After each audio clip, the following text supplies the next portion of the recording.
शुभुची ना समस्त क्रिसमस पे नुआ वर्ष पे बुली गले मते तो कोड नेकी गलानी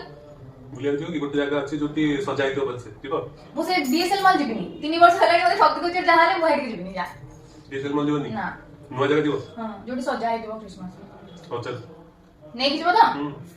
नमस्कार सांगमाने फिटिंग फाटांग हेई बाहरिलु क्रिसमस उपलक्षे कोठी भल सजासजी होईची देखिबा पई हेले मिश्र बाबू एते बोरिंग लोक जे एई थरकु मी सेई लगातार 3 वर्ष हेलानी मते नउचंती सेई सेम डीएसएल मॉल अवश्य एठारे प्रति वर्ष बहुत भल भाबरे सजा हिताए आ एई वर्ष एठारे हेईची हैदराबाद रो सबुठु बड़ क्रिसमस ट्री आ सांता आपण माने एठी देखि पारुथिबे सांता बाबू मॉल रो ऊपरे बसिचंती अति सुंदर भाबरे क्रिसमस ट्री आ एंट्री गेट लाइट द्वारा सुसज्जित होईची आ छोटो छुआ मानक पई एन्जॉयमेंट पई गोटे टॉय ट्रेन मध्ये व्यवस्था करा जाईची मॉल भितरे विभिन्न स्टोर रे क्रिसमस ट्री आ भिन्न भिन्न गिफ्ट स्टोर मध्ये होईची बुलाबुली सरी आमे जाई पहुंचिलु फूड कोर्ट रे किछि खाइबा पई हेले आज एते भीड़ जे बसिबा पई जागा नाही पनीर टिक्का बिरयानी को रुटी पनीर तरकारी आ आइसक्रीम खाई फेरी आसिलु घरको वीडियोटी भले लागिथिले सब्सक्राइब करिदेबे रहिली नमस्कार।